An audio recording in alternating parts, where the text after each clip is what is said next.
కదా. అట్లా భక్తి అనేటటువంటిది శాస్త్ర విహితమైనటువంటి భక్తి. భక్తి యోగము అని శాస్త్రములలో చెప్పబడేటటువంటి భక్తిని వర్ణించారు ఇంతవరకు. ఈ భక్తిని ఆచరించాలంటే ఎవరికి అధికారం ఉంటుంది? దీనికోసమని మళ్ళా బ్రహ్మసూత్రములలో శ్రీభాష్యంలో అపశూద్రాధికరణం అని ఒక అధికరణం. అది అగ్నిహోత్రాది క్రియలను చేయగలిగిన వారికి మాత్రమే అధికారం ఉంటుంది ఈ భక్తి యోగంలో. అంటే శాస్త్ర విహితమైనటువంటి భక్తి యోగంలో మిగతా వారికి అధికారం ఉండదు.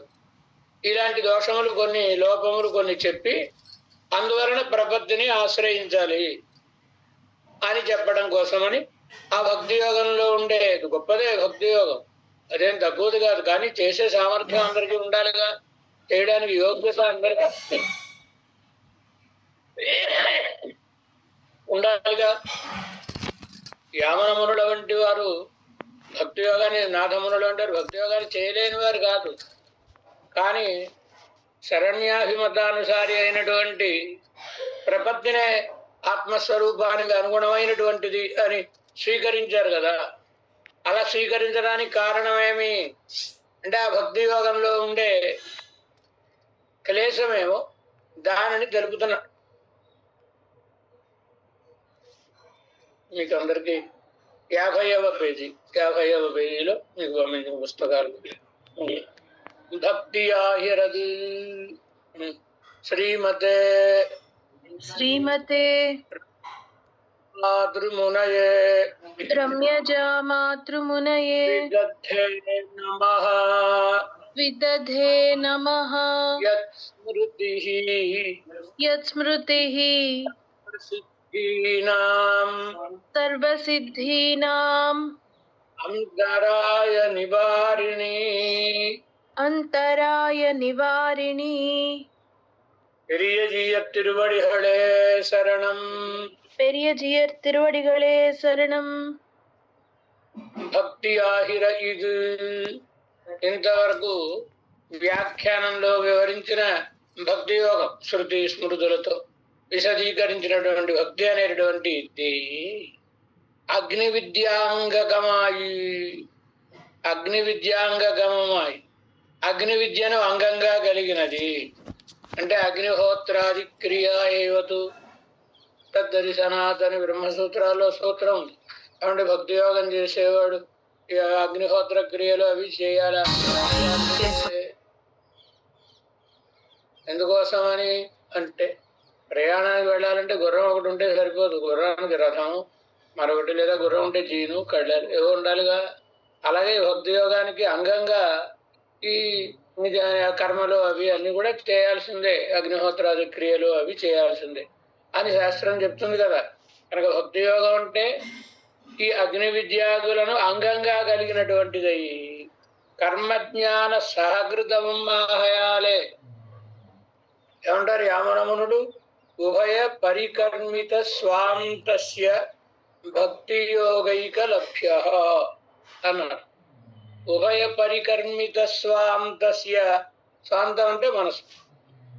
ఈ మనసు ఎలా ఉండాలి? ఉభయ పరికర్మితమై ఉండాలి, రెండిటితోటి శుద్ధి చేయబడినటువంటిదై ఉండాలి, రెండిటితో తయారు చేయబడినటువంటిది. రెండు, ఒకటి కర్మయోగం, మరొకటి జ్ఞానయోగం. ఈ రెండిటి వలన సంస్కృతాంతఃకరణం అంటే సంస్కరింపబడిన భగవానుని ధ్యానం చేయాలి అంటే మనసుకి ఒక యోగ్యత కావాలి కదా. ఉపనిషత్తు సంక్షేపంగా దాన్ని విశుద్ధ మనస అనేసి, విశుద్ధమైన మనస్సు. మామూలు మనస్సుతోటి ధ్యానం చేద్దామంటే ధ్యానం సాగదు. ఎందుకు సాగదు అంటే మన మనసు అనేకమైన ఆలోచనలకు ఆలవాలం కనుక. అందువలన మనసును ముందు శుద్ధి చేసుకోవాలి. భగవంతుడు వచ్చి లోపల ఉండాలి అంటే మనసును శుద్ధి చేసుకోవాలి. కషాయే కర్మభి పక్వే తతః జ్ఞానం ప్రవర్తతే అనేక ప్రమాణాల వలన కర్మయోగములను ఆచరించి వీటి వలన జ్ఞానోత్పత్తి విరోధియగు ప్రాచీన కర్మలను నశింపజేసుకొని అందువలన జ్ఞానం కలిగితే ఆ జ్ఞానంతో పరమాత్మ యొక్క యథావస్థిత స్వరూపమును తెలుసుకుని అందువలన పరమాత్మ యందు ప్రీతి కలిగితే అది భక్తి యోగం. అంటే అదే ప్రీతిపూర్వకం అనుజ్ఞానం భక్తిరిత్యభిధీయతే. భక్తి అనే దానికి నిర్వచనం ఏమిటి? ప్రేమపూర్వకమైన ధ్యానం కాదు, అనుధ్యానం. అనుధ్యానం అంటే అనుసరించి ఉన్న ధ్యానము. ఒక ధ్యానం చేసిన తర్వాత ఒకసారి భగవంతుని స్మరించిన తర్వాత దానిని అనుసరించి మరొక స్మరణ, దానిని అనుసరించి మరొక స్మరణ, ఇలా మధ్యలో విచ్ఛేదం లేకుండా ఈ స్మరణ సాగుతూ ఉండాలి. తైలధారావత్ అవిచ్ఛిన్న స్మృతి సంతాన రూప భక్తి. నూనె పోస్తే ఎడతెగకుండా ధారగా ఎలా కారుతుందో ఈ పరమాత్మ యొక్క స్మరణం కూడా మధ్యలో చెడకుండా నిరంతరాయమానంగా సాగుతూ ఉంటే దానికి భక్తి. ఒకటి ధ్యానం, నిరంతర ధ్యానం. మరొకటి ప్రీతిపూర్వకమైన నిరంతర ధ్యానం. భయంతో కూడా నిరంతర ధ్యానాదులు కలుగుతాయిగా. మారీచుడుకో మరొకటికో ఎక్కడ చూసినా వృక్షే పశ్యామి అన్నట్టు రామచంద్రుడే కనబడ్డాడంటే వాడిది నిరంతర ధ్యానమే కావచ్చును కాక. కానీ భక్తి యోగం అన్నారు. భక్తి యోగం అంటే ప్రీతిపూర్వకమైన నిరంతర ధ్యానము మాత్రమే భక్తి యోగము అనబడుతుంది కదా. కనుక ఆ భక్తి యోగం ఎట్లాంటిది? కర్మజ్ఞాన సహకృతము మాహయాలే. కర్మయోగం జ్ఞానయోగముల యొక్క సహకారాన్ని స్వీకరించేటటువంటిది, వాటి వలన కలిగేది. తర్వాత అధికృతాధికారము. అధికృతాధికారం అంటే వేదములోని కార్యక్రమములను నిర్వహించడానికి అధికారం కలిగిన వాళ్ళు ఎవరో వాళ్లకు త్రైవర్ణిక అధికారం అంటారు. వాళ్లకు మాత్రమే అధికారం కలిగినటువంటిది. విళంబ్య ఫలప్రదముమాయ్, ఆలస్యముగా ఫలమునిచ్చేటటువంటిది భక్తి యోగము. అంటే అర్థం ఏంటి? ఆలస్యంగా ఫలం ఇవ్వడం అంటే భక్తి యోగానికి ఉండే శక్తులు ఉన్నాయి, అంటే సామర్థ్యం ఉంది. ఏడు భక్తి యోగానికి ఉండేటటువంటి సామర్థ్యము అంటే ప్రాచీన కర్మలన్నిటినీ నశింపజేయుట, అటు తర్వాత ప్రామాదికంచోత్తరమని ప్రమాదవశాత్తు పాత అలవాటు ప్రకారం ఏమైనా తెలియక కొన్ని పాపములను చేసిన ఆగామి అంటకుండుట, సంచితము నశించుట. రెండైపోయి ప్రారబ్ధంలో కూడా ఇప్పుడు ప్రస్తుతం అభ్యుపగత ప్రారబ్ధం, అనభ్యుపగత ప్రారబ్ధం అనేవి రెండు ఉంది. అందులో ప్రస్తుతం అనుభవిస్తున్నటువంటి ప్రారబ్ధం ఎన్ని జన్మల వరకు వస్తుందో అంటే, సంచితం అంటే పీపాలో బియ్యం అనుకో, ఆగామి అంటే మళ్ళా కొని పట్టుకొచ్చి పోస్తుంటాం కదా, అయిపోతున్నాయి మరొకటి పంట పండించి మళ్ళీ పోస్తుంటారుగా గాదిలో. ఆ గాదిలో ఉంటాయి ధాన్యం లాంటిదే సంచితము. సంచితం అంటే సంపాదించుకున్నటువంటిది, వ్యవసాయం చేసి పంట సంపాదించుకున్నట్టు. పుణ్యపాప రూప కర్మలను చేసి మనం సంపాదించుకున్నటువంటి పుణ్యపాప రూప కర్మలు, ఇవన్నీ సంచితం. ఆగామి ఇంకా తర్వాత మళ్ళా మనం ఈ శరీరం ఉన్నంత వరకు ఏ పని చేయకుండా ఉండలేముగా. ఆ పని చేయడం వల్ల పుణ్యమో పాపమో కలుగుతుందిగా, మళ్ళా వచ్చి అకౌంట్లో చేరుతూ ఉంటాయిగా. ఇది ఆగామి. భక్తి యోగం చేసినటువంటి వానికి ఆ సంచితమే అనుభవించాల్సిన అవసరం లేదు. అగాదిలో ఉన్న ధాన్యాన్ని వండుకు తినక్కర్లేదు. ఆగామి అంటదు భగవంతుడు చూడడు కనుక ఆగామి అంటదు. ఆగామి అంటదంటే భక్తి యోగం ఆరంభించిన వెంటనే మనం భక్తి యోగం ఆరంభించేసాం కదా అని పాపాలు చేయమని కాదు. భక్తి యోగం చేయాలంటేనే నా విరతో దుశ్చరితాత్ నా శాంతో నా సమాప్ను అని చెప్తుంది శాస్త్రం. నా సమాహిత అని అంటే విరక్తి కలిగి ఇతరమైన వాటిని అమ్మో పాపిష్టి పనులు చేయకూడదు అనుకునే విరక్తి కలిగిన తర్వాతేగా భగవంతుడిని పొందాలనుకుని ఉపాయాన్ని ఆచరిస్తాడు. చేస్తాడా? పాపం చేయడు. కనుకనే వేదాంత దేశకులు ప్రామాదికం చోత్తరం, ప్రమాదవశాత్తు ఏదో పాత అలవాటు, ఈ శరీరం పాడు పనులు చేయడానికి అలవాటు పడేది కనుక అలవాటు ప్రకారం చేసేసాం అనుకోండి. ఇంత బొట్లు పెట్టుకుని మేము వైష్ణవులం అని వాడ మనం తయారయ్యామా? ఇంతకు మునుపో ఇంతకు ముందు మనం తిరిగినటువంటి చోట్లు వేరు, మాట్లాడిన మాటలు వేరు. పొరపాటున ఆ మాట నోట్లో వచ్చేసింది అనుకోండి, ఏమనుకుంటా అనుభవిస్తాం, అయ్యో పొరపాటున అనేసాను అనుకుంటాం కదండి. అది ప్రామాదికంగా చేసేటటువంటి పాపములు. భగవంతుడు చూస్తేగా పాపముగా అది రికార్డ్ అయ్యేది. కనుక భగవంతుడు చూడడు. కనుక తత్రోపేక్ష అంటారు కదా, అట్లా అన్నమాట. ఈ రెండు పోతాయి. ఇకేముంది, పిపాలో మనం బియ్యం ఆడించి పోసుకున్నాం కదా, అదంతా ప్రారంభం. ఆ ప్రారంభంలో మళ్ళా ఈవాడ తినడం కోసం 1 కేజీనో 1/2 కేజీనో ఎంతో బియ్యం వండుకున్నాం కదా, ఇది అభ్యుపగత ప్రారంభం వచ్చింది. ఇప్పుడు ఈ గిన్నెలో ఉన్న సాపాటు అంతా చేయాలి. అలాగే ఆ ప్రారంభం అనేది ఒకసారే వడ్డించేరుగా ఎప్పుడో. మరి ఇప్పుడంటే భార్యాభర్తలకి ఎదురికి ఉద్యోగాలు గనక పరిగెత్తుకుని పోవాలి గనక ఒకసారి కంచంలో దిమ్మరించేసి కొంచెం కొంచెం తినంటారు, రెండోసారి పెట్టడానికి ఓపిక లేక.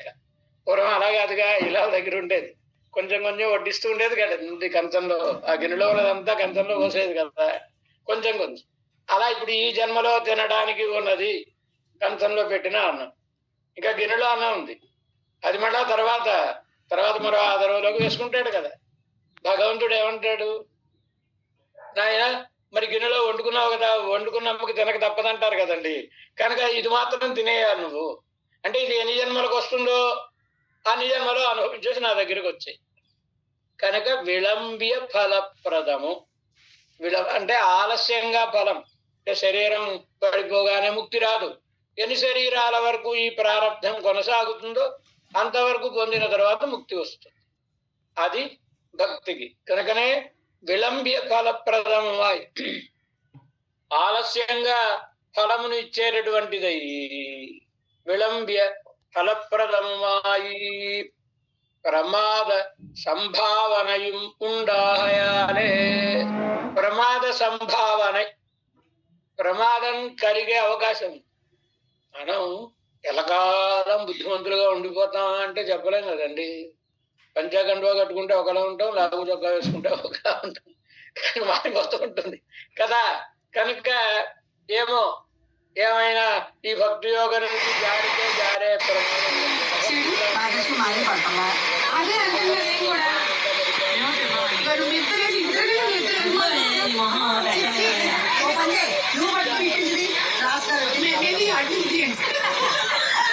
చూస్తాం కదా, చెప్పుకుంటున్నాం కదా చరిత్రలో.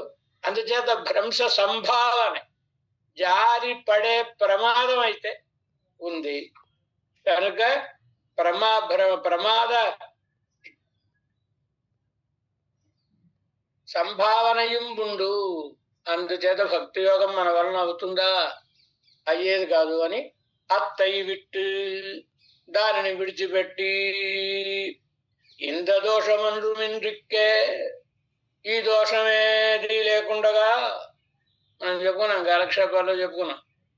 ఏమని, ప్రపత్తికి ఈ కుత్తంగళొండ్రుమిల్లై, ప్రపత్తికి ఈ దోషాలేవి లేవు అని. అంటే ఆ వ్యాఖ్యాతులు విశదాక్షిఖామని కదా మనవాళ్ళ మామూనుడు. ఆ సూత్రంలో ఉండేటటువంటి ప్రధానమైనటువంటి పదములను పట్టుకొని దానిని వ్యాఖ్యానించాలి. అదేగా వ్యాఖ్యానం అంటే. ప్రధానమైన పదం ఏమిటి, ప్రపత్తికి కుత్తంగళొండ్రుమిల్లై, దోషాలేవి లేవు అని చెప్పేస్తే సరిపోతుంది అనలేదు. ఈ కుత్తంగళొండ్రుమిల్లై అని, ఈ దోషాలు ఏమీ లేవు అన్నారు. అంటే మరో దోషం ఉంది అని అర్థం. మరో దోషం ఏమిటి, ప్రపత్తికి ఉండే దోషం. ప్రపత్తియే అంటే మనం శరణు వేడడం అనేదే ఉపాయము అని అనుకునే దోషము. భగవంతుడు ఉపాయం. ప్రపత్తి అంటే స్వామి నీవే రక్షకుడివి, నువ్వు తప్ప వేరు రక్షకుడు లేరు అనడం కదా. ఈ అనడం ఉపాయం కాదు, అలా వేడబడినవాడు, మన చేత ఆశ్రయింపబడినవాడు ఎవరో ఆ పరమాత్మ ఉపాయం తప్ప ప్రపత్తి ఉపాయం కాదు. కనుక మన పూర్వాచారులు ఎక్కడైనా ప్రపత్తి అని చెప్తున్నారంటే అర్థం ఏమిటి, ప్రపత్తవ్యుడైన పరమాత్మ అని అర్థం. ఆ ప్రపత్తికి ఆయన శరణు వేడితే ఈ దోషాలేవీ లేవు. మనకు భగవద్ రామానుజులు నిర్ధారించుకుని అనుగ్రహించినటువంటి ఉపాయం ప్రపత్తి. ఉపాయములలో భగవంతునికి నచ్చిన ఉపాయం ఏది కాంచీపూర్ణుల ద్వారా కంచి వరదరాజస్వామి వారిని అడిగించారు భగవద్ రామానులు. ఉపాయేషు ప్రపత్తి స్యాత్, నాకు ఇష్టమైన ఉపాయం ప్రపత్తియే చెప్పాడు ఆయన. మరి ప్రపత్తియే ఉపాయం అయితే అవి శాస్త్రం చెప్పిన ఉపాయాలుగా. కర్మజ్ఞాన భక్తులు కూడా వాటికి వీటికి తేడా ఏమిటి? వాటిలాగేనా దీనికి కూడా? అంటే వాటికి ఏవో కొన్ని నియమాలు ఉన్నాయి. భక్తి ఉంది. ఇంకా ఇప్పుడు ఇక్కడ చెప్పిన నియమం ఏమిటి? అంతిమ స్మృతి. అంతిమ యోగం చేసిన వాడికి కర్మయోగమైన, జ్ఞానయోగమైన, భక్తి యోగమైన మరణించే సమయంలో భగవంతుని స్మరణ చేయాల్సి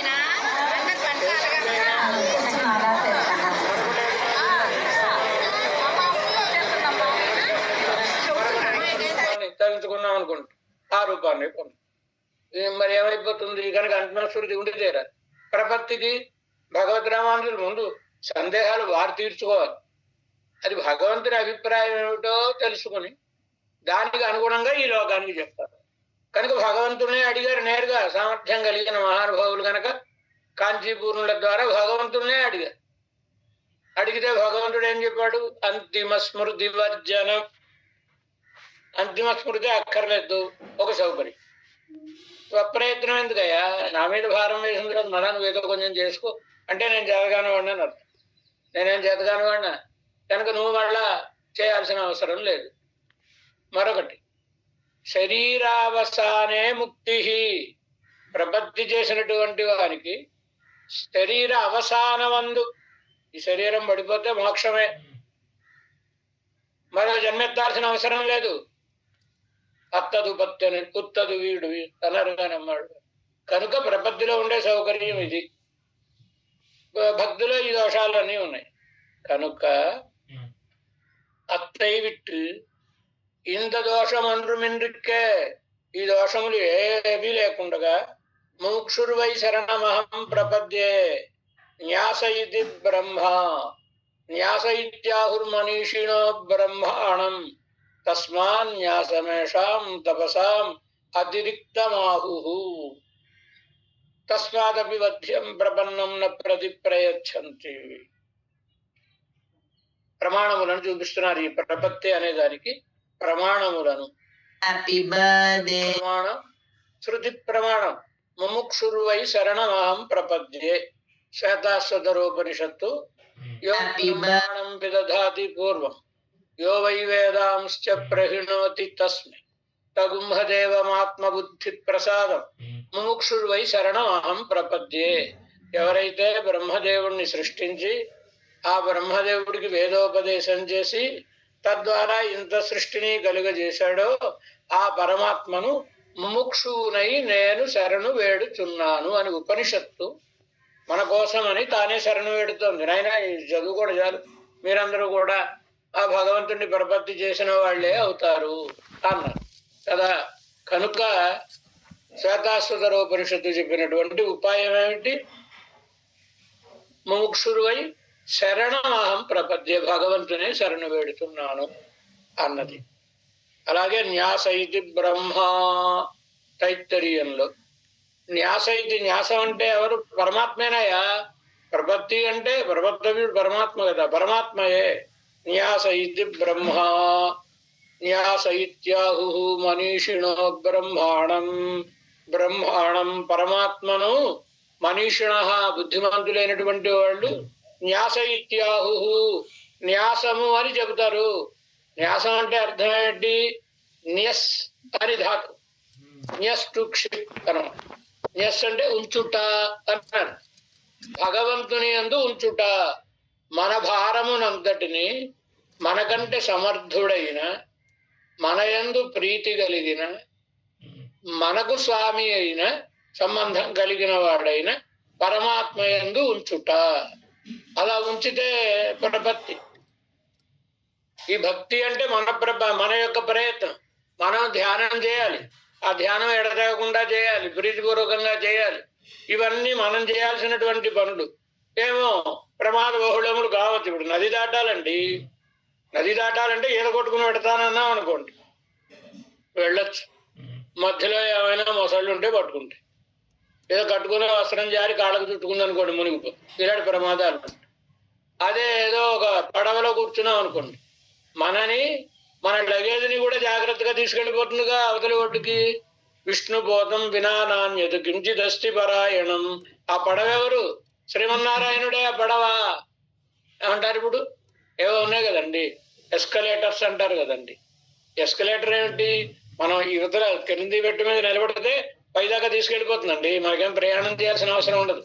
భగవంతుడు అనే పడవ కూడా సంసారపు టీవలి ఒడ్డు నుండి ముక్తి వరకు, ముక్తి మార్గం వరకు కూడా ఒకటే వంతెన, ఒకటే పడవ. సేతు విహరణ అంది పడవ. కనుక ఈ పడవలో ఇటు ఎక్కితే అటు దిగడమే, మనమేమి ప్రయత్నం చేయాల్సిన అవసరం లేదు కదా. కనుక ప్రపత్తి సర్వోత్కృష్టమైనటువంటిది. కనుక ప్రపత్తి అంటే పరమాత్మ. మనీషిణ బుద్ధివంతులైన వాళ్ళు పరమాత్మను న్యాసము అని చెబుతూ ఉంటారు.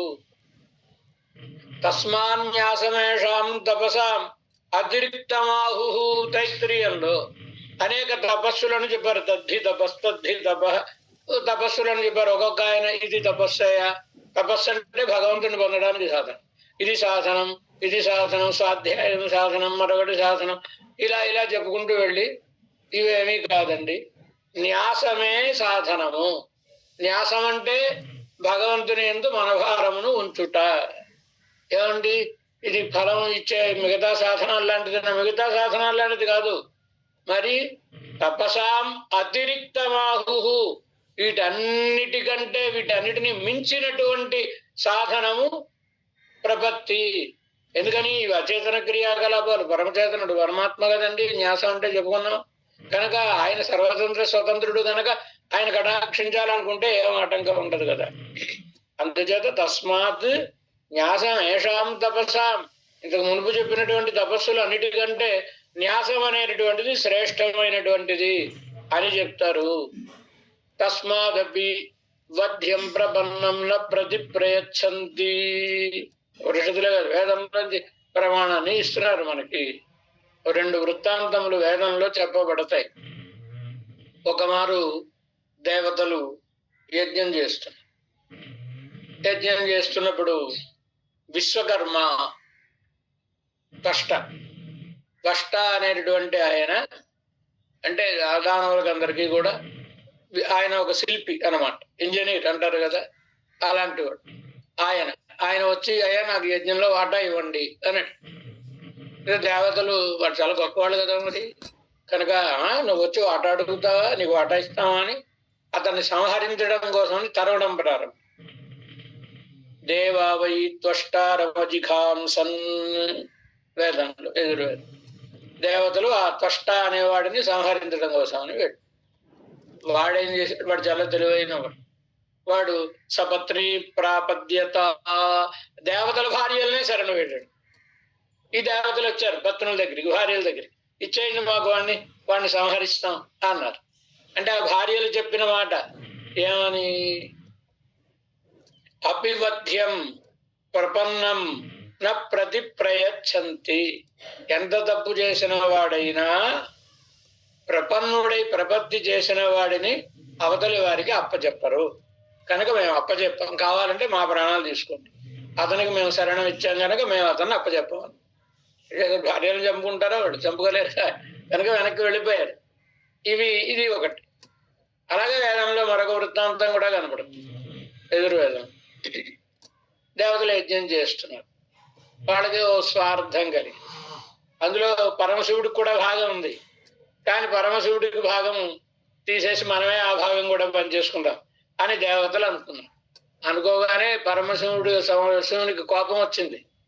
అప్పుడు రుద్రుడు దేవాయజ్ఞాత్ రుద్రమంతరాయన్, యజ్ఞం నుంచి రుద్రుడిని తప్పించేసి మనమే పని చేసుకుందాం అనుకునేటప్పటికీ ఆయన ధనుషాశాతయామి వారిని నా బాణాలతో మీ ఊళ్ళంతా చిల్లులు పడేలా చేసేస్తానని మరి ప్రళయకాల రుద్రులాగా వచ్చేసాడు ఆయన.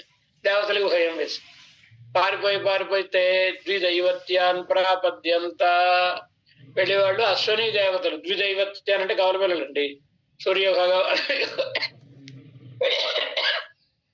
పుత్రులు వాళ్ళిద్దరు కూడా. వాడు వైద్యులు, దేవతలకు వైద్యులు. వాళ్ళ దగ్గరికి వెళ్ళి వాళ్ళని శరణు వేడారు ఈ దేవతలంతా. పరమశివుడు వచ్చాడు. వచ్చి ఏమయ్యా ఏమరా మాకు ఇచ్చేయండి ఈ దేవతలు నేను చంపి పారేస్తానని అంటే వాళ్ళు కూడా అపివత్యం ప్రపన్నం ప్రతి ప్రయచ్చంది.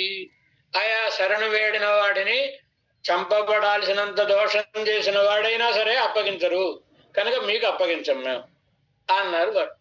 సరే ఆయన వెడు. కనుక దీనివల్ల ఏం తెలుస్తుంది? ప్రపత్తి అనేది తప్పక ఫలము నొసగు సాధనము. సర్వజ్ఞుడైన సర్వజ్ఞే అంటారు దేశు, సర్వజ్ఞుడైన సర్వశక్తి అయినటువంటి పరమాత్మ స్వీకృత ధరే అంటారు కదా. మన భారాన్నంతా ఆయన స్వీకరించినప్పుడు మనకి భయమే ఉందండి. కనుక ఉపాయములలో గొప్ప ఉపాయం ఏంటి? ప్రపత్తి అనే ఉపాయము. ఇంతవరకు వేదాన్ని ప్రమాణంగా శృతి ప్రమాణం ఇచ్చారు మన పూర్వాచార్యుల గొప్పతనం అదే. ఏ ఆచార్యులైనా ఏదో ఒక వాక్యాన్ని మనకు అనుగ్రహిస్తే దానికి ప్రమాణాన్ని వెంటనే చూపిస్తారు. అంతే తప్ప ప్రమాణరహితమైన స్వగపోల కల్పితమైనటువంటి మాటలేవి మన పూర్వాచార్యుల వ్యాఖ్యానములలో ఉండవు. ఎందుకని దాని యొక్క ప్రమాణాన్ని మనకు కూడా బుద్ధిలో ఇది నిజమేనండి ప్రమాణం అంటే మన బుద్ధిలో పడాలిగా. పడాలంటే ప్రమాణాన్ని చూపించాలి కనుక ప్రమాణమును చూపిస్తారు. ఇంతవరకు శృతులు. ఇక ఇతిహాసంలోనికి వచ్చి అక్కడ కూడా ఈ ప్రపత్తి ఎలా ఫలవంతమైంది అనే దానికి ఒక ఉదాహరణను చూపిస్తున్నాం. సభ్రాతుశ్చరణం గాఢం నిపీడ్య రఘునందన. శ్రీరామాయణంలో రామచంద్రస్వామి అరణ్యానికి వెడుతున్నప్పుడు సీతాదేవితో ఆయన అడవి వెళ్ళాలని నిశ్చయించుకున్నాడు. 14 ఏళ్ళు వనవాసం చేయడం. అప్పుడు లక్ష్మణస్వామి వచ్చి రామచంద్రుని శరణు వెళ్ళాడు. ఆయన విడిచిపెట్టి ఉండలేని స్వభావం కలిగిన వాడు బాల్యం నుంచి కదా, బాల్యాత్ ప్రకృతి సుస్నిగ్ధ కదా. మరి ఇవాళ ఈయన సీతాదేవితో వెళ్ళిపోదాం అనుకుంటున్నాడు ఈయన అని వెంటనే వచ్చి పాదార బిందాలు 2 గట్టిగా పట్టుకున్నాడు. సాహా లక్ష్మణస్వామి భ్రాతుశ్చరణవు అన్నగారి పాదములను గాఢం నిపీడ్య సహ రఘునందన. ఆ రఘువంశానికి చెందిన లక్ష్మణస్వామి అన్నగారి పాదములను గట్టిగా పట్టుకొని, అక్కడ విరయాచనుల అద్భుతంగా వ్యాఖ్యానం చేస్తూ నితరాం పీడ్య అంట. నితరాం పీడ్య అంటే అప్పుడప్పుడు మనం కూడా ఎవరైనా పెద్దల్ని సేవిస్తూ ఉంటాం. వాళ్ళ యందు విశ్వాసం ఉండి సేవించడం ఒక పద్ధతి. పెద్దవాళ్ళు వెళ్ళి దాసోహం పెట్టు అంటారు, పోతాలు ముట్టుకుని దాసోహం పెట్టు అంటారు. వీడు ధరించాలని పాపం పెద్దవాళ్ళకి. వీడికి ఏమంత ఇష్టం ఉండదు. ఏమిటో మా నాన్నకి ఆమెకి చేతస్తాం ఏమిటి నమస్కారాలని. కనుక ముట్టుకున్నాడా లేదా అన్నట్టుగా ముట్టుకుంటాడండి. అంటే ఆ ముట్టుకోవడాన్ని బట్టి తెలిసిపోతుంది వీడు ఎంత భక్తితో పాదాలు ముట్టుకున్నాడు అనేది కదా.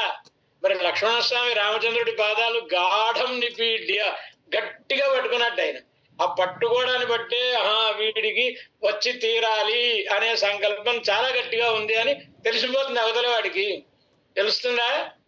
తెలుస్తుంది. మనకి రామాయణంలోనే ఇలాంటి ఉదాహరణలు కనబడతాయండి. సుగ్రీవుడితో రామచంద్రుడు సఖ్యం చేసుకున్నాడండి. ఆంజనేయ స్వామి వచ్చాడు చెప్పాడు ఆయన, వీటితో సఖ్యం చేసుకో మనకు ఉపకారం కలుగుతుంది, వాళ్ళని చంపాలి కదండి. అంటే సరే ఆంజనేయ స్వామి అంటే మరి మంత్రి ఆయన చెప్పాడు కనుక ఈయన సఖ్యం చేసుకున్నాడు. ఏదో ఒడంబడిక అయ్యింది. అయిన తర్వాత ఇద్దరు మరి ఫైలు మార్చుకున్నప్పుడు షేక్ హ్యాండ్లు ఇస్తూ ఉంటారు కదండి. చూస్తుంటాం కదా, పిఎంలని ప్రెసిడెంట్లని చూస్తూ ఉంటాం కదా మనం. అలా రామచంద్ర స్వామి లక్ష్మణస్వామి సుగ్రీవుడు కరచాలనం చేసుకోవాలి ఇద్దరు కూడా. అలా కరచాలనం చేసుకున్నప్పుడు రామచంద్ర స్వామి ఎంత గట్టిగా చేయబట్టుకున్నాడంటే సుగ్రీవుడికి ప్రాణం జిల్లార్చుకుపోయేంత గట్టిగా. అంత గట్టిగా ఎందుకు పట్టుకున్నాడు ఆయన అంటే రాముడి బలం తెలియాలి సుగ్రీవుడికి. ఇప్పుడు వాళ్ళని చంపగలడా లేదా తెలియాలి కదా. ఆ తెలియడం కోసం అని ప్రేమ అంతా తోచేటటువంటి రీతిగా అంటారు కదండి. అలా గాఢం నిపీడ్య రఘునందన శరణు వేడాడు. మరి కోరిక తీరిందా లేదా? రామచంద్ర స్వామి అంగీకరించాడుగా లక్ష్మణస్వామిని తీసుకుని వెళ్ళడానికి. కనుక ప్రపత్తి ఫలవంతం అవుతుంది. ప్రపత్తి చేసిన వాళ్ళు ఇదిగో ఆదిశేషుడు లక్ష్మణస్వామి. తర్వాత సగృదేవ ప్రపన్నాయ, సాక్షాత్తు పరమాత్మ రామచంద్ర స్వామియే చెప్పాడు. నా నిర్ణయం అయ్యాది. సగురుదేవ ప్రపన్నాయ తవాస్మీతి యాచతే అభయం సర్వభూతేభ్యః దదామి ఏతద్వ్రతం మమ. ఒక్కమారు నన్ను శరణు వేడితే అతన్ని నేను అందరినీ కాపాడతాను, అందరి నుండి కాపాడతాను. ఇది నా వ్రతం అన్నాడుగా పరమాత్మ. కనుక ప్రపత్తి తప్పక ఫలమునిచ్చే సాధనము అనడానికి ఉదాహరణ. మరొకటి సోహం త్వాం శరణమపారమప్రమేయం, విష్ణు పురాణం. ఇతిహాసం అయిపోయింది పురాణాలు. సోహం త్వాం, అలాంటి నేను, నిన్ను, నువ్వెవరివి, అపారం అప్రమేయం, నీలాంటి వాడు మరొకటి లేడు పరమాత్మ, నీ అనుగ్రహానికి అంతం లేదు, కనుక అలాంటి నిన్ను శరణముగా పట్టుచున్నాను అని. సర్వాత్మనాయ శరణం శరణ్యం, అన్ని విధములుగా భగవానునే, శరణ్యుడైన భగవానునే శరణంగా ఎవరైతే పడతారో, భాగం మామేవ ఏ ప్రపద్యంతే, భగవత్ నన్నే ఎవరైతే ప్రపత్తి చేయిస్తున్నారో వారిని నేను కాపాడుతాను అని భగవంతుడు చెప్పాడండి. చమత్కారంగా వాళ్ళు చెప్తూ ఉంటారు, భగవద్గీతలోని ఈ శ్లోకాన్ని పాటించని వాడు ఎవ్వడూ లేడు, ప్రతివాడు పాటించేవాడే ఈ శ్లోకాన్ని. ఏమన్నాడైనా, నన్నే ఎవరైతే పడతారో అని కదా. ఇక్కడ అందరూ భగవంతుడిని శరణ పెడుతున్నారా అంటే ఆ శ్లోకానికి అర్థం ఏంటి చెప్పాలి? మాం రమా, మా మంగళ లక్ష్మీదేవి యొక్క పేర్లు. మా అంటే లక్ష్మీదేవి, మా లక్ష్మీదేవిని, ఏ మామేవ, నాకేమి ఎవళ్ళు ఏమనుకున్నా నాకే ఇబ్బంది లేదండి, తిట్టినా ఇబ్బంది లేదండి, డబ్బులు రావడమే ప్రధానం అనుకునే వాళ్ళు ఉంటారు కదండి. మాం ఏవ, లక్ష్మీదేవినే, ఏ ప్రపద్యంతే, ఎవరు శరణు వేడుతున్నారు, యోగక్షేమం వహామ్యహం, లేనిదిస్తానన్నా దాన్ని కాపాడుతానన్నాడు భగవంతుడు. కనుక ఇదే ఇలా అర్థం చెప్పుకునేవాడు కొందరు ఉంటారు కదండి. కానీ అర్థం అది కాదు. మొత్తం పూర్వోత్తరములతో సంవదించాలిగా ప్రమాణం అంటే. ఏదో అక్కడ ఒక మాటను పుచ్చుకుని దానికి అర్థం చెప్పేయకూడదుగా. మామేవ ఏ ప్రపద్యంతే మాయా మేతాం తరంతితే, దైవీ కేశ గుణమయీ మమ మాయా దురత్యయ, మామేవ ఏ ప్రపద్యంతే మాయా మేతాం తరంతితే, దైవీ దేవుడనైన నాది, నా సంబంధం అయినటువంటి ఈ సంసారం అనే మాయ.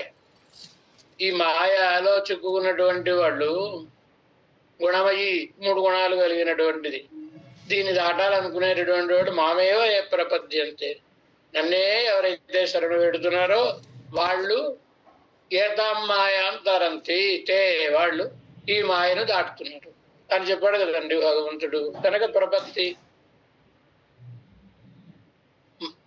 తమేవ శరణం గచ్చ సర్వభావేన భారత, అర్జునుడికి భగవానుడు చెప్తున్న మాట.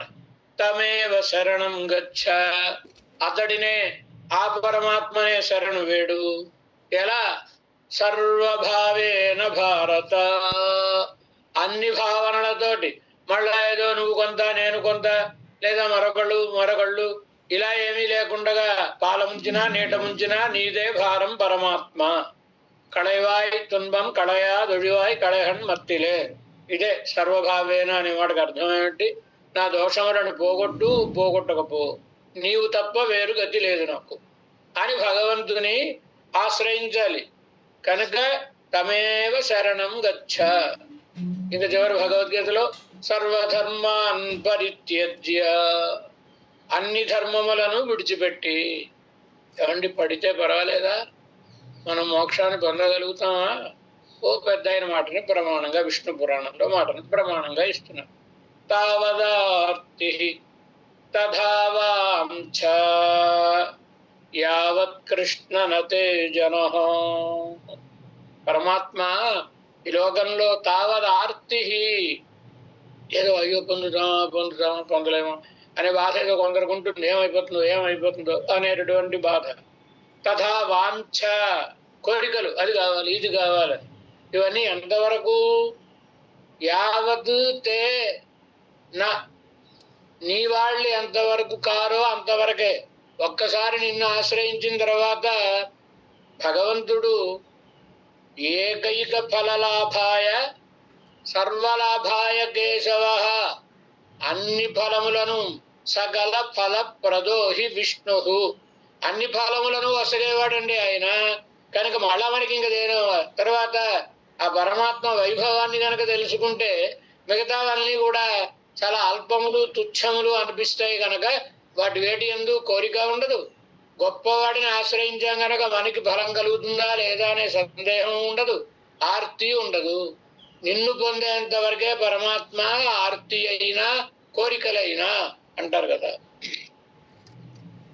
ఎందు అని ఇంతవరకు చెప్పినటువంటి శృతి స్మృతి సిద్ధమాయ్. శృతి వేదం, స్మృతులంటే ఈ ఇతిహాస పురాణములు, భగవద్గీత ఇవన్నీ కూడా స్మృతులలోకే వచ్చేస్తాయి. వేదమును స్మరించి తెలిపినటువంటి గ్రంథములు కనుక ఇవన్నీ స్మృతులు అనబడదు కదా. అట్లా శృతి స్మృతి సిద్ధమాయ్, ప్రపత్తి సుకరమాయ్. చాలా సుకరం, చేయడానికి ఏం కష్టం అండి. పరమాత్మ మీద మన భారం అంతా ఉంచడం కష్టమేముంది. అందులో పని చెయ్యమంటే బాధపడాలి కానీ పని వద్దంటే చేయక్కర్లేదు కానీ అయినా నేను చేసుకుంటానంటే బాధపడ్డం ఎందుకండి. పిల్లవాడు ఇంటి దగ్గర ఏడుస్తూ కూర్చుంటాడండి, ఆ హోంవర్క్ పేజీలు ఇచ్చేస్తారు చేయలేక. అప్పుడు ఆ తల్లి కూర్చుని ఆవిడే దిద్దేస్తాం అనుకోండి, ఇంకెందుకు ఏడవడం వాడు. మా సుజా అన్నాడు కదండి, ఏడవకరా నాయన ఇంతవరకు చేయమని చెప్పాడు 18వ అధ్యాయం దాకా. అమ్మో ఇన్ని చేయగలనా, అయితే సరే నేనే చేస్తానులే నువ్వే దుఃఖించకు మా సుజా అన్నాడు కదా. కనుక సర్వధర్మాన్ పరిత్యజ్య అని చెప్పినటువంటి రీతిగా సుకరము తేలిక ఆయన ఎందే భారం ఇస్తుంది. అధ్యవసాయాత్మక జ్ఞాన విశేషమాన ప్రపత్తియే ఉపాయమాహ నిశ్చయిత్. ప్రపత్తి అంటే అధ్యవసాయ జ్ఞానాత్మక. అధ్యవసాయం అంటే నమ్మిక, దృఢమైన నమ్మిక, భగవంతుడే రక్షకుడు అనేటటువంటి నమ్మకం మాత్రం ఉంది. ఇదే ఏమంటారు, మహావిశ్వాసపూర్వకం ప్రపత్తి యాచన శరణాగతి. ప్రపత్తి లక్షణాన్ని చెప్తూ అనన్య సాధ్యే స్వాభీష్టే మహావిశ్వాసపూర్వకం, ఇతరుల చేత పొందింప చేయలేనిది, భగవంతుడు మాత్రమే వసగదగినటువంటి. మరి ఆయన లోకం ఆయనగా ఇవ్వాలి, ఇతరులకు పెత్తనమే ఉంటుందండి, ఏముండదుగా. కనుక ఆయన కైంకర్యం ఇవ్వాలంటే ఆయనే ఇవ్వాలి కదా. అనన్య సాధ్యే స్వాభీష్టే, తన కోరిక అది అయినప్పుడు దానిని పొందడానికి మహావిశ్వాసంతో ప్రార్థించుట, దానికే ప్రపత్తి అని పేరు అన్నారు కదండి. కనుక ఏమంటున్నారు, అధ్యవసాయాత్మక జ్ఞాన విశేషమాన ప్రపత్తి అయి, నమ్మికతో కూడినటువంటి జ్ఞానం, అదే ప్రపత్తి. ఆయనే రక్షకుడు అనేటటువంటి దృఢతరమైన జ్ఞానం. ఆ ప్రపత్తియే ఉపాయమాహ నిశ్చయిత్తు. ఆడవందారులు కూడా ఇప్పుడు తరించడానికి సాధనం ఏమిటి, ప్రపత్తియే అని నిర్ధారించుకొని మరి మిగతా వాటిలో లోపములను అంటిని చూచి నిశ్చయిత్తు. ఇప్పటి ఈ రీతిగా ప్రాప్య ప్రాపకంగళై నిష్కర్షి. ప్రాప్యమేది, పొందబడవలసినది పరమాత్మ. ప్రాపకం పొందించేదేది పరమాత్మే. కనుక ప్రాప్య ప్రాపకములు ద్వైమంత్రం యొక్క పూర్వోత్తర వాక్యములు అనమాట. ముందు ఉత్తరవాక్యాన్ని చెప్పారు ప్రాప్యం, తర్వాత పూర్వవాక్యాన్ని చెప్పారు ప్రాపకం. వీటిని నిష్కర్షించుకొని స్తోత్ర రూపత్తారే సర్వేశ్వరனை నోక్కి ప్రార్థిక్కిరార్ ఇవర్ ఎన్రవుమా. ప్రార్థిక్కిరార్ ఎన్రవుమా. స్తోత్ర రూపంలో భగవంతుణ్ణి ఇదే విషయాన్ని ప్రార్థిస్తున్నారు. స్వామి నీవే నన్ను కాపాడవలను, నీవు తప్ప వేరొక రక్షకులను కలవాడను కాను అని ప్రార్థిస్తున్నారు అని చెప్పవచ్చు. ఈ స్తోత్రానికి ప్రమేయం ఏమిటండి? స్తోత్రరత్నం చెబుతోంది ఆడవందారులు పరమాత్మను శరణాగతి చేశారండి. ఆ శరణాగతిని ఈ స్తోత్రంలో తెలుపుతున్నారు. సరే, భగవత్ స్తోత్రం పడినప్పుకు నిజమేనండి. కానీ ఈ స్తోత్రరత్నంలో చూస్తే ఆరంభంలో నాగమురులను గురించి కీర్తిస్తారు, నమ్మాళ్వారను కీర్తిస్తారు, పరాశర మహర్షిని కీర్తిస్తారు. మరి ఇవన్నీ భగవత్ స్తోత్రాలా? భగవంతుని గురించి కదా స్తోత్రం చేయాలి. భగవంతుని స్తోత్రం చేస్తారని ప్రారంభించి మరి ఈ గురువుల యొక్క వందనం ఎందుకు చేశారు ఆయన అని ఒక ప్రశ్న వేసుకుని దానికి సమాధానాన్ని అనుగ్రహిస్తారు. భగవత్ స్తోత్రం పడినప్పుకు భగవంతుని స్తోత్రం చేయడం కోసమని ప్రారంభించి ఆచార్య స్తుతిలే ఇవానని మరి గురువు గారు అయినటువంటి నాగమురులను వారిని స్తోత్రం చేయడంలో ఎందుకు దిగారండి? మీరు ఆరంభంలో ఎందుకు స్తోత్రం చేశారండి? దాని ఎలా ఉందో తెలుసునా? స్వామి నిన్ను స్తోత్రం చేస్తానని మరొకరిని ఎవరినో స్తోత్రం చేయడం ఎలాంటిదే అంటే దానికి ఒక ఉదాహరణ చెప్తున్నారు. కన్నే స్పృష్టే కటిం చాలయతి అని. చిన్నప్పుడు పాఠాలు చెప్పినప్పుడు ఎలా చెప్తారండి పాఠం మాస్టర్? ఆ చెవి పుచ్చుకుని ఇలా లాగి చెప్తారని. అలా చెవి పుచ్చుకుని లాగితే నొప్పెడుతుంది కదా, నడుము కలుపుతున్నట్టు అమ్మో నొప్పని చెవిని పట్టుకుంటే నడుము కలపడం ఏంటండి? కర్ణే పృష్టే కఠిన చాలయతి అని. అలాగా భగవంతుని స్తోత్రం చేస్తానని ఆచార్యుని స్తోత్రం చేయడం ఏంటండి? ఇదేమన్నా మరి యుక్తంగా ఉందా అని ప్రశ్న. అలా ప్రశ్నించుకుని ఎన్నుమా పోలే అసంగతమే, ఇదేం సరిపోయేటటువంటిది కాదు కదా. భగవంతుని స్తోత్రం చేస్తాను, ఎవరో ఒకరిని స్తోత్రం చేస్తాను ఎదురుగుండగా ఆయన కూర్చోబెట్టుకుని ఇంకొకళ్ళు ఎవరో ఊళ్ళో వాళ్ళని స్తోత్రం చేయడం అసంగతం కదా. అలాంటిదే కదా ఇది. అంటే భగవద్ விஷயத்தை தமக்கு స్తుతి విషయమాకి కొడుత ఉపకార స్మృతియాలు. వీరికి భగవంతుణ్ణి స్తోత్రం చేయాలి, స్తోత్రం చేయబడదగిన వాడు భగవంతుడే అనే జ్ఞానం ఎలా కలిగింది? వారి కటాక్షం వలన కలిగింది కనుక మరి ఉపకార స్మృతి ఉండాలి కదా. నాథమునులు మనం ఒక కాలక్షేపం కూడా చెప్పుకున్నాం, మనం చరమోపాయ నిర్ణయం అని చెప్పుకున్నాం కదండి. నాథమునుడు నాకొక మనోడు జన్మించబోతున్నాడు, ఆయన గొప్పవాడు అవుతాడు, సిద్ధాంత ప్రవర్తనం చేస్తాడని ఆయనే వారి శిష్యులకు విజ్ఞానాన్ని అందిస్తే వారు వీరికి ఆ విజ్ఞానాన్ని అందించారు కదా. కనుక ఈ విజ్ఞానం కలగడానికి సంకల్పం ఎవరిది? నాథమునుడు యొక్క సంకల్పం కదా కారణం. అందుచేత మరి ఉపకార స్మృతి ఉండాలి కదా. భగవంతుని మీద ప్రీతి కలిగేలా చేసినటువంటి, ఆయన్ని స్తోత్రం చేసే స్థాయిని కలిగించినటువంటి ఆచార్యుల మీద కృతజ్ఞతాభావం ఉండాలి గనక వీరు కూడా ఆచార్యుల్ని స్తోత్రం చేస్తున్నారు. కనుక అలా భగవద్విషయత్తై భగవద్విషయమును తమకు స్తుతి విషయమాకి కొడుతా. భగవంతుని ఎవరైనా స్తోత్రం చేయగలరా? ఆయన స్వరూప స్వభావాలు తెలిస్తే కదా ఆయన స్తోత్రం చేసేటటువంటి భావన కలుగుతుంది, ఆలోచన కలుగుతుంది. అలా భగవంతుణ్ణి కనబర్చించిన వారు రామమిశ్రుల ద్వారా ఆ విజ్ఞానాన్ని కలిగజేసినటువంటి వారు కనుక ఉపకార స్మృతియాలు. మరి ఆచార్యులు ఉపకార స్మృతి ఉండాలి కదా. స్తోత్రం పన్నుహైకు అడియాన జ్ఞాన వైశద్య అర్థమాహవం.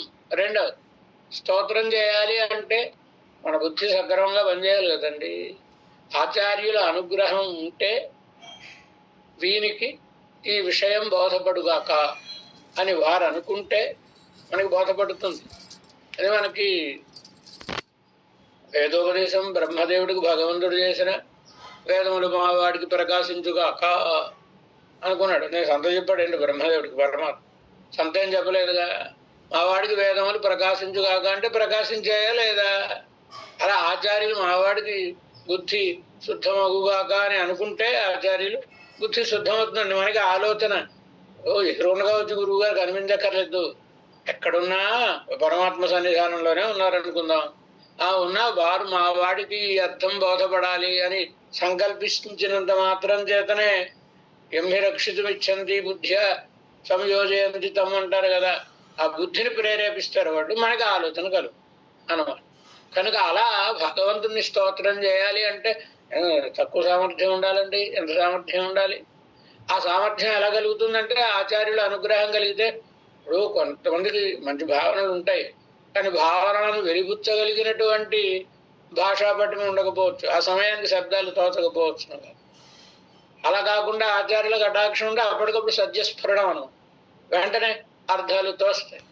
ఇది కేవలం మహాభారతంలో కూడా మనకి చరిత్రలో కనబడుతుంది. ఆ శిష్యులకి గురువులు ఆరంభంలోనే ఆది పర్వంలోనే శిష్యుల గురువులు మా వాడికి వేద విజ్ఞానం అంతా అలవాటు కాక అంటే అలవాటుపోయి వాళ్ళేం పాఠం చెప్పలేదు, సేవలు చేయించుకున్నా కానీ పాఠం చెప్పలేదు. ఎప్పుడో ఒకసారి వారికి అనుగ్రహం కలిగి ఉద్దాలకుడు అనే ఆయన, ఉపమన్యు అనే ఇలాంటి వాళ్ళందరికీ కూడా శిష్యులకి గురువులు మా వాడికి వేద విజ్ఞానం అంతా అలవాడుగాక అనగానే అలవాడిపోయింది. అందుచేత ఈ స్తోత్రం చేయాలంటే ఆచార్యుల కటాక్షం ఉండాలి. కనుక వారిని స్మరించుకోవడం ఎందుకోసం అంటే వారిని స్మరించుకుంటే వారి కటాక్షం వలన ఈ స్తోత్రం నడుస్తుంది గనక. అందుచేత జ్ఞాన వైశద్యం కలగాలిగా. పరమాత్మ ఎవరో తెలిస్తే కదా స్తోత్రం చేయాలి. తెలియాలంటే ఆచార్యుల యొక్క కృప ఉండాల్సి. ఉదాహరణ కర్ణుడండి, ఏదో పడలేదు, ఆయనకి అన్ని శస్త్రాలు చెప్పాడు. ఇంకా గొప్పది భార్గవాస్త్రాన్ని కూడా ఇచ్చాడు కర్ణుడికి పరశురాము. ఆయన దగ్గర చదువుకున్నప్పుడు ఆగ్రహం కలిగింది. సరైన సమయంలో నీకు ఇవి స్ఫురించావు అన్నాడు. నా దగ్గర చదువుకున్న ఆయుధాలు ఏం స్ఫురించావన్నాడు. మరి కర్ణుడు చదువుకున్నవాడేగా, అంతవరకు పనిచేసినవి ఇప్పుడు ఆయుధాలు ఏం పనిచేయలేదు అంటే గుర్తుకు రాలేదు, ఆ మంత్రాలు ఏవి గుర్తుకు రాలేదు. అంటే ఆచార్యుల కటాక్షం లేదు, ఆగ్రహం ఉంది కనుక. ఆచార్య కటాక్షం ఉంటేనే అది మనకు స్ఫురిస్తుంది.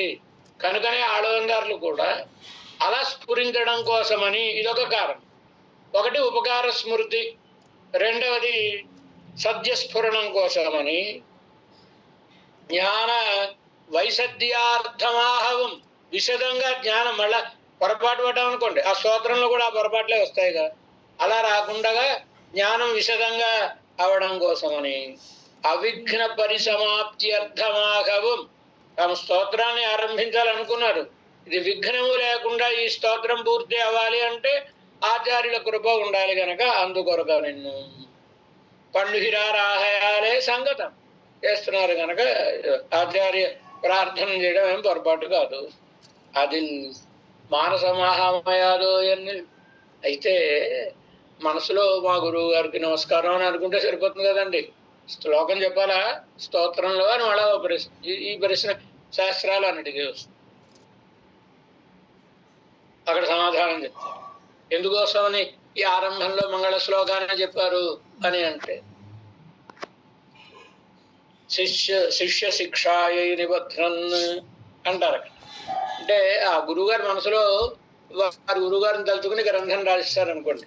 తర్వాత బుద్ధిమంతులైన శిష్యులు వాళ్ళు కూడా గ్రంథాలు ఏమైనా రాయాల్సి వచ్చినప్పుడు ఆ గ్రంథంలో ఎక్కడా ఏం కనబడదు, మనసులో తలుచుకున్నారు వారు గురువు గారిని, గ్రంథం రాసేశారు. ఈయనకి ఎలా శిష్యుడికి ఎలా తెలుస్తుంది, మా గురువు గారు రాయలేదు కదా అని ఈయన కూడా ప్రార్థనా శ్లోకం రాయకుండానే గ్రంథం రాసేది. అది మధ్యలో ఆగిపోతే కనుక ఆగకుండా ఉండాలంటే ప్రార్థనా శ్లోకం ఉండాలి కనుక అది శిష్యుడికి తెలియాలి అంటే ఈయన గ్రంథంలో రాయాలి. రాస్తే ఆ గ్రంథం చదివిన శిష్యుడిగా మా గురువు గారు వాళ్ళ గురువు గారిని స్మరించుకున్నారు కదా, నేను కూడా మా గురువు గారిని స్మరించుకునే గ్రంథం రాయాలి అని తెలుస్తుంది. కనుక శిష్య శిక్షాయై నిబధ్రన్ అంటారు కదా. అట్లా వీరు కూడా మనసులో తలుచుకుంటే సరిపోదండి, శ్లోకం రాయాలా అంటే ప్రబంధత్తై అధికరిప్పార్కు ఉపకారమాగయాలే. ఆ గురువులు ఎంత గొప్పవారండి. వీరు నాథములను ప్రార్థించారు. యామనము నాథోపద్యం ప్రవృత్తం బహుభిరుపచితం యామునేయ ప్రబంధైః సమ్యక్ త్రాతం యతీంద్రైః ఇదమఖిల తమః కర్శనం దర్శనం నః. దేశకుల అద్భుతమైనటువంటి శ్లోకం. నాథోపజ్ఞం ప్రవృత్తం, యోగ దశలో నాథమునులకు ఈ తత్వార్థమునంతటినీ నమ్మాడు వాళ్ళు ఉపదేశం చేశారు. అక్కడి నుంచి ఆరంభమైంది. యామునేయ ప్రబంధైః, యామునమునులు అనేక గ్రంథములను వ్రాసి ఆ తత్వం ఏమిటో లోకానికంతా తెలిపారు. మళ్ళా ఇది తత్వమా ఇది కాదండి మరొకటి అని ఎవరైనా అడుగునేవాళ్ళని సమ్యక్ త్రాతం యతీంద్రై, భగవద్రామానుల చేత లెస్సగా కాపాడబడింది. అలాంటి మన ఈ దర్శనం ఇతర దర్శనములనే చీకటిని పారద్రోలేటటువంటి దర్శనము అని కీర్తిస్తారు కదండి. కనుక ఇప్పుడు నాథమునుల కటాక్షం కేవలం వారి మీద పడి ఈ గ్రంథ రచనకు ఉపకరించడం మాత్రమే కాదు. ఇప్పుడు మనం అందరం ఆ స్తోత్రతను చదువుకుంటున్నామా, చదువుకునే వాళ్ళకు కూడా అది అర్థం కావాలిగా, బోధపడాలిగా, మనకి ఉపకారం కలగాలి. కనుక మనం కూడా ఇప్పుడు ఈ స్తోత్రతను ప్రారంభించినప్పుడు వారి స్తోత్రంతో ప్రారంభిస్తాం కదా. కనుక అలా ప్రారంభించినప్పుడు ఆ నాథమునుల కటాక్షం మన మీద పడి ఆ స్తోత్రం మనకే అవగతం అవుతుంది. కనుక శిష్యులకు కూడా తర్వాత చదివే వాళ్ళకు కూడా ఉపకారం అవుతుందనే ఉద్దేశ్యంతో గ్రంథంలో వారి యొక్క స్తోత్రాన్ని వీరు అనుగ్రహించారు. కనుక ప్రబంధత్తై అధికరిప్పార్, ఈ ప్రబంధాన్ని చదివేటటువంటి వాళ్ళకి ఉపకారకమాహయాలే, ఉపకారం అవుతుంది కనుక, ఉపకారం కనుక వాచికమాగ్గినాదం యుక్తం, దాన్ని వాచికంగా శ్లోకం రూపంలో చెప్పడం కూడా తగినటువంటిది. ఉపకార స్మృతి ఆలే వంద, ఉపకార స్మృతి, మా ఆచార్యులు నాకు ఇంత ఉపకారం చేశారు అనే స్మృతితోటి వచ్చినటువంటి ఆచార్యానువర్తనం, ఆచార్యులను అనుసరించడం ఎందుకోసమండి? పాఠం అయిపోయిందిగా, ఇంక వదిలేయచ్చు కదా. అలా వదలకుండా ఆ గురువు గారి వెనకాకలే తిరగడం ఎందుకు అంటే, ఇది ప్రమాణములు చెప్తున్నాయి ఎలా ఆచార్యులతో ఉండాలి. ఆచార్య దేవో భవ, ఉపనిషత్తే చెప్పి ఏం చెప్పింది ఉపనిషత్తు? మాతృదేవో భవ, పితృదేవో భవ, ఆచార్య దేవో భవ, అతిథి దేవో భవ. తైత్రీయం శిక్షావళి అనుసంధానం చేసేటప్పుడు సన్నో మిత్ర సంవరుణ అనుసంధానం చేసుకుని ప్రారంభించుకుంటాం కదా. చేసినప్పుడు ఈ మాటలకు అర్థమేమిటి? ఇది ఉపనిషత్తులోది. ఉపనిషత్తులోదంటే ఆరణ్యకం. ఆరణ్యకం ఎప్పుడు చదువుతారండి? సంహిత చదవాలి, బ్రాహ్మణం చదవాలి, చివర చదివేది ఆరణ్యం. ఆరణ్యకంలోని భాగం శిక్షావళి, తైత్రీయం, కృష్ణయజుర్వేదానికి సంబంధించి. కనుక అంటే ఇంత బాగా చదివేసుకున్న తర్వాత మాతృదేవో భవ, ఒరే నాయన మీ అమ్మగారిని దేవతలాగా కొలవరా, మీ నాన్నగారిని దేవుళ్ళ కొలవరా, గురువు గారిని దేవుడు చెప్పాలి ఏంటండి? ఇంత చదువుకున్న వాడికి ఇవన్నీ వీటిని ఏమంటారు? ప్రాథమికాలు కదా, ఇలాంటివి చెప్పాల్సిన అవసరం ఉంటుందా? కనుక ఈ మాటను శిష్యుడు అంతా వేదం అనూచ్యాచార్యు అంతే వాసనవను శాస్త్రి సత్యం అని చెప్తుంది కదండి. వేదం అంతా చదివేసుకున్న తర్వాత శిష్యుడికి గురువు గారు చెప్తున్నారు అద్భుతమైనటువంటి వేదంలో, ఆ వాక్యాల్లో ఉండే సొగసు. ఏమంటారు? అనుశాస్త్రి. అనుశాస్త్రి అనే మాటకు అర్థం ఏమిటి? శాస్త్రి అనలేదు, అనుశాస్త్రి. అనుశాస్త్రి అంటే అర్థం ఏమిటి? అనుసరించి శాస్త్రించుట. చదువు అంతా అయిపోయిన తర్వాత శిష్యుడు గురువు గారికి నమస్కారం, చదువు అయిపోయిన తర్వాత వెళ్ళిపోవాలి కదండి జీవికకి. వెళ్ళిపోతున్నాడు ఆయన. వెళ్ళిపోతుంటే గురువు గారు గుర్తుకొచ్చింది, అయ్యో ప్రధానమైన విషయం మా వాడికి చెప్పలేదండి అని అని ఒరే నాయన ఉండరా ఉండరా అని వెనకాతలు పరిగెత్తుకుని వెళ్ళి గురువు గారు అనుశాస్తి, ఆ వెనకాతలు అనుసరించి వెళ్ళి ఇదిగో ఈ విషయం మర్చిపోకు సుమా,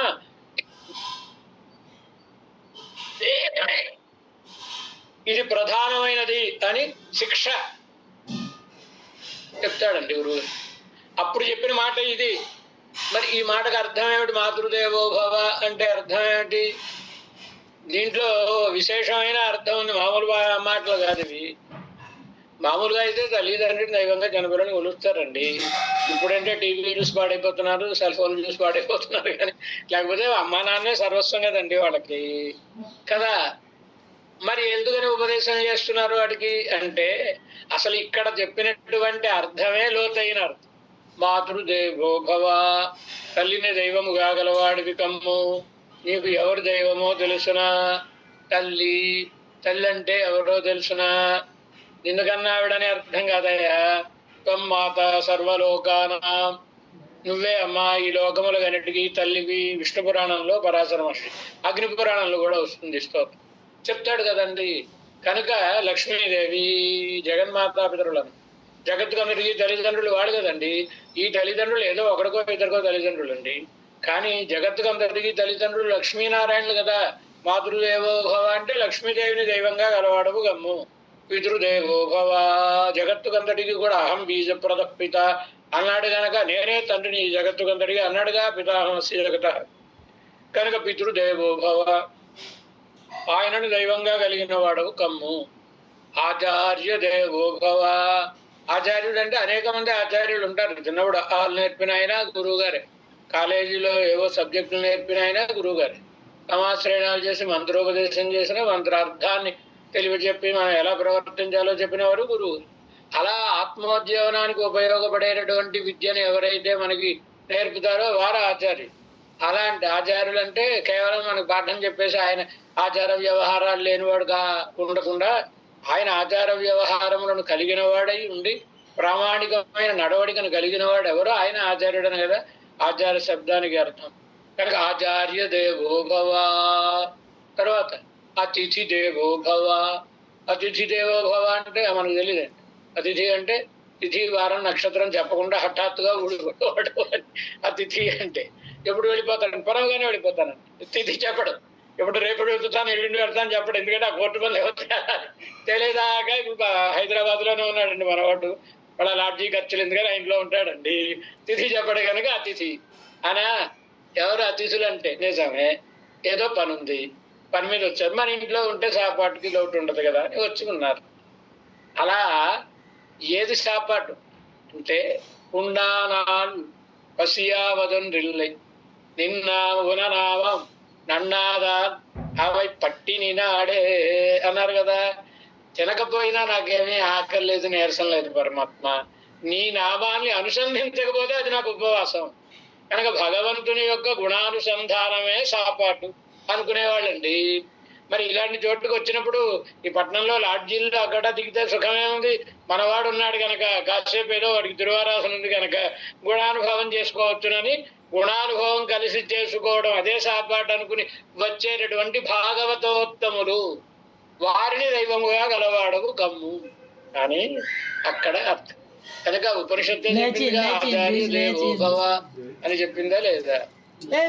అది తర్వాత మంత్రగృభ్య ఋషులకు నమస్కారం. ఎందుకయ్యా మంత్రగృభ్య?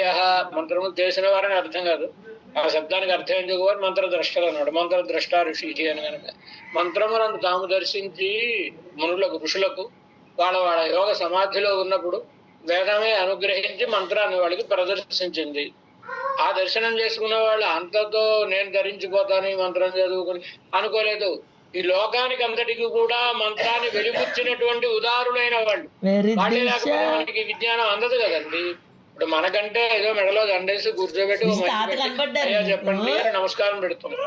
వ్యాసుడు వాళ్ళు నమస్కారం పెట్టారు, పరాశరుడిగా వాళ్ళు పెట్టారు. మీకు మహర్షులు అందరూ ఇన్ని గ్రంథాలు రాశారంటే ఎవరి కోసం అండి? మనం మీద గల అనుగ్రహంతో కదా ఆ విజ్ఞానాన్ని మనకు కూడా అందించారు వారు.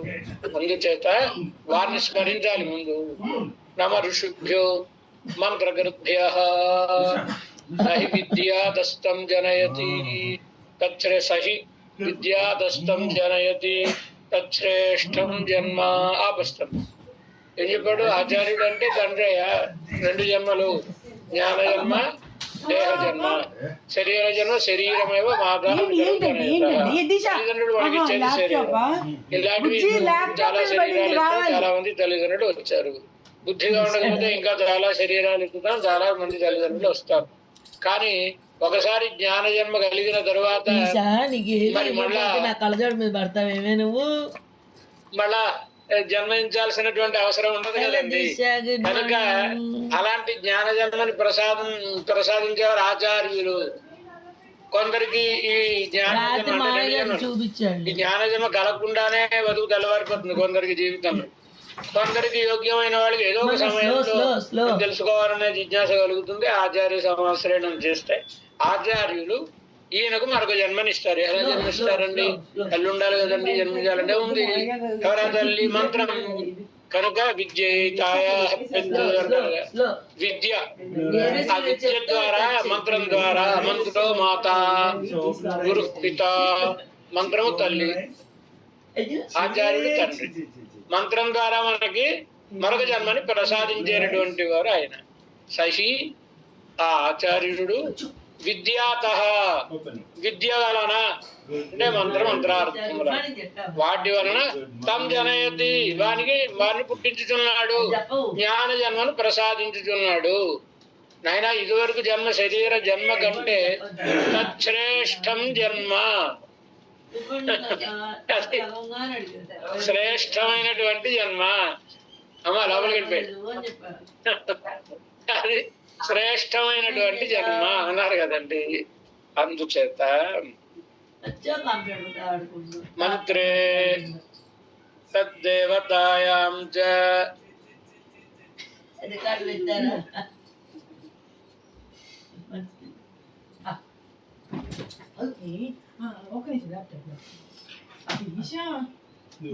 మంత్రే మంత్రమునందు తద్దేవతాయాం చ ఆ మంత్రమునందు తెలుపబడిన దైవమునందు తథా మంత్రప్రదే గురౌ ఆ రీతిగానే మంత్రమును ప్రసాదించిన ఆచార్యులందు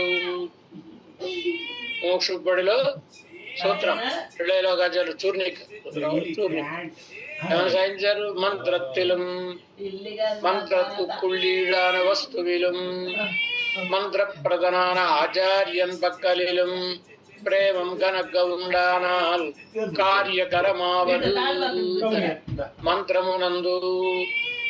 మంత్రమునందు తెలుపబడిన దైవమునందు మంత్రమును మనకు అనుగ్రహించిన ఆచార్యులందు ప్రేమ ఘనముగానున్నట్లు